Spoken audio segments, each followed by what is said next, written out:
Hello, I'm Philippa Thomas. Our top story on Impact today, an exclusive BBC report into China's prolific, controversial organ transplant system. Campaigners allege the organs used are still taken from so-called prisoners of conscience, but the head of China's transplant system denies these claims.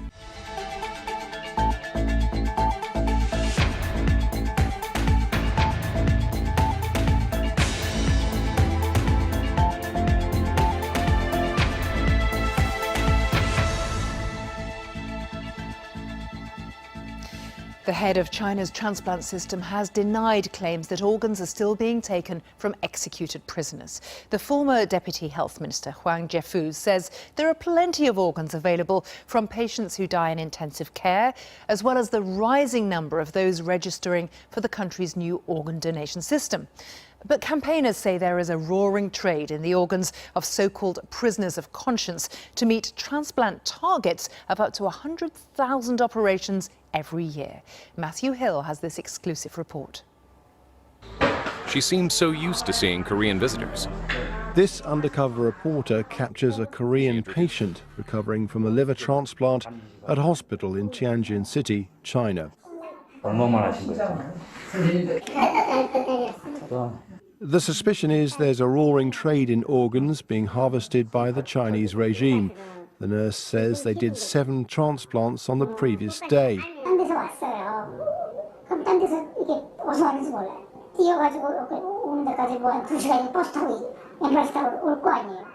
In other countries, it can take years to get a suitable organ, but here it's only weeks.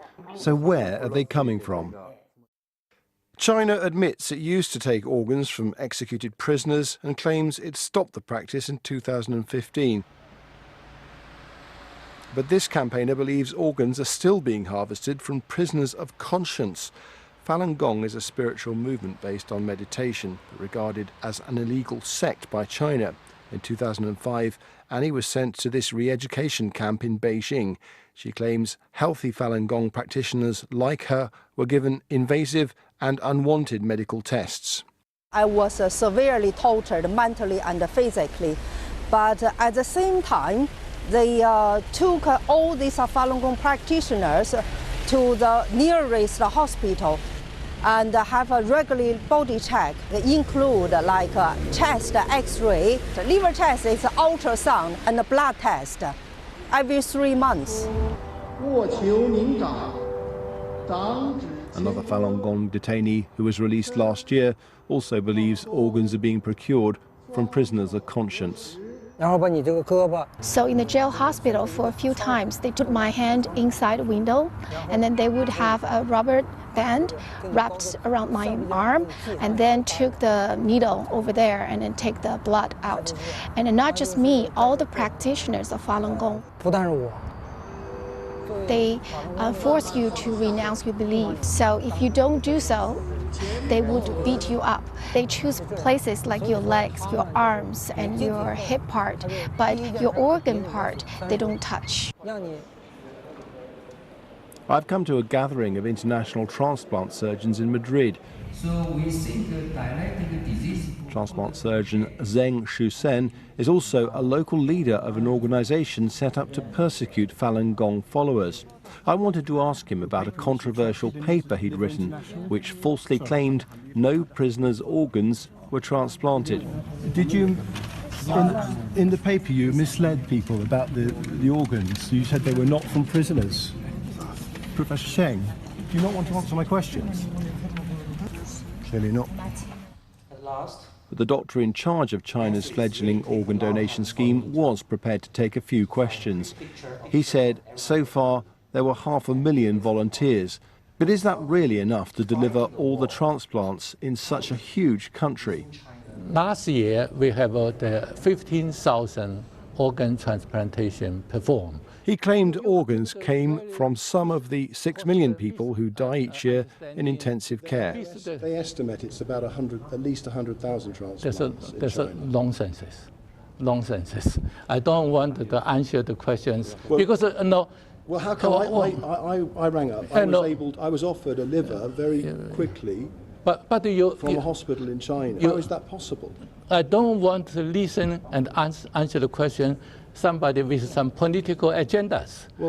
Okay, you understand? China has yet to allow transplant surgeons from abroad to inspect their hospitals unannounced. Until there is greater transparency, the suspicion will remain that prisoners detained for what they believe are the new source for organs. Matthew Hill, BBC News. Well, to talk about this, I'm joined by Howard Zhang from BBC Chinese, and we'll also go to Matthew Hill, who is in our Bristol studio. Matthew, it's quite an investigation, and it is a fact that you were following up that prisoners of conscience were used for organ harvesting in the past. How strong do you feel is the evidence that it's still happening? Well, the fact in the past it was prisoners per se who were being used for executions. This is a new allegation at the moment about prisoners of conscience. But yeah, essentially there have been anyone acting outside of state control, any minority group is considered a threat by the Communist Party. So Falun Gong, they were initially tolerated in the 1990s. Then in 1999, when there were over 100 million members, a huge number, that was seen as a threat. They were described as an evil sect by the Communist Party, and that's when the detentions, mass detentions began. UN subsequently found credible reports on inspections of these centres of torture going on, and they are essentially, it's a peaceful belief, essentially, is that what the beliefs they hold. On the other hand, we have a report last year from America, the American Congress, looking at growing concerns about the treatment of the Uyghur community, the Muslim minority in the autonomous region of China, where they say there are credible reports of 500 to a million people being detained in these camps. So you have talked about a wide range of people who you feel could be vulnerable, and from your reporting, what you seem to be telling us is there is no problem, or appears to be no problem, in setting up a transplant operation. The supply, from your point of view, looked suspiciously easy. Well, it is the timescale. I mean, I was offered a liver for $100,000 at rather short notice. Yes, it's the timescale, and I think there are other concerns about, for instance, having a ready supply of volunteers. Yes, there are 500,000, according to the government, there volunteers. In the UK, for instance, there are 25 million volunteers in a tiny country compared to China. So the question is, where are the organs coming from? There's a reticence to allow the body not to be buried whole. Confucian beliefs are that the body should be buried whole. So the government are going to have to overcome that if they're to get more people to sign up to this registry. There are also reports. We've done interviews with a former doctor who describes going to execution ground, witnessing someone shot through the right-hand side, so that they stayed alive. Their heart was still beating as he retrieved his liver, etc.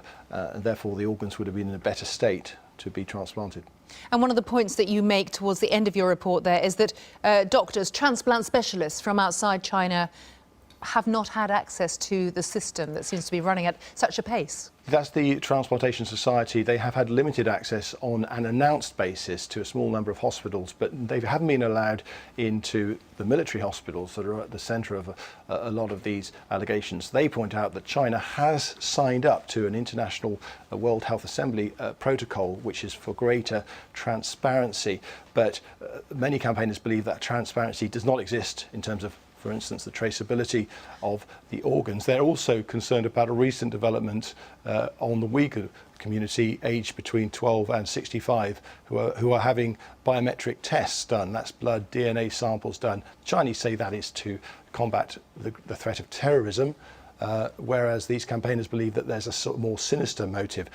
Can we say, is this definitely happening on prisoners of conscience? I don't think we can say it's definitely happening, but there again, I don't think we can say it's definitely not happening. Matthew, thank you very much. With me now, Howard Zhang, editor from the BBC's Chinese service, and I know that you have been talking about this. It is a big talking point. What do you make of what we're uncovering here? Well, over the past many years, while we are covering this topic, there's all sorts of substantial evidence coming up, and we also have people from both sides giving their takes on it. I think what Matthew just said touched on two very important points. One is the role money plays in all of this, because China now, whatever outside people call it, a communist country or a state capitalist country, essentially money is the number one law.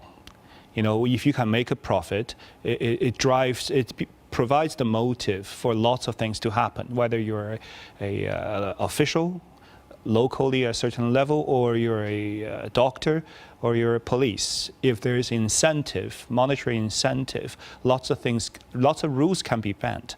And that's one thing I do think, as I said, we don't have, at least from my side, besides witnesses and things, I don't have direct evidence in front of me that can categorically say, okay, this way or that way. But I do believe, and from all the circumstantial evidence, there is some type of organ trade going on, but to what degree, whether they involve prisoner of conscience, at this moment we don't know for sure. But we do know that the organ transplant system in China is thriving.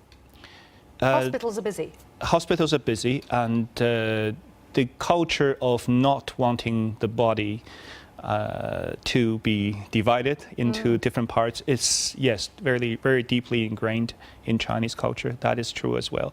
But one point I do want to add, the former health minister, Huang Jiefu, and he actually represents a group of people who within the Chinese system who are trying to push for more transparency, more sort of law and regulation around the issue. So he's, one of the few people who's still willing to come out, even answer or not answer a question, to deal with the media in the West. And most of the other officials in China will probably keep a very, very low profile and long silence over any of these topics. They'll stay away. I think that's a really important point to make. And I'm just wondering, do you think it's fair to say that there seems to be, perhaps it's a system that's in transition or in process, it's moving from one source of supplies and looking for others? I think it's very difficult to prove at this moment that there's a central government drive for a for-profit type of organ harvesting law still in, because once they stopped 2015 when they pushed out this new law saying no more kind of using prisoners for, it's difficult to say there's still that law in play. But whether they've transitioned to a more open and transparent, obviously not yet. And in between, there's so many layers of different government interests of local and central government, as well as the police system. It's also very concentrated in terms of power and lacking in transparency. So all these and the drive from hospitals, from local hospitals, to make money, because they have to feed their doctors and nurses. And all these elements start to combine into a fairly, really complex kind of a picture for us here. We have to leave it there, but Howard and Matthew, thank you both very much. It's important to say what we've found and what we're still investigating. Thank you.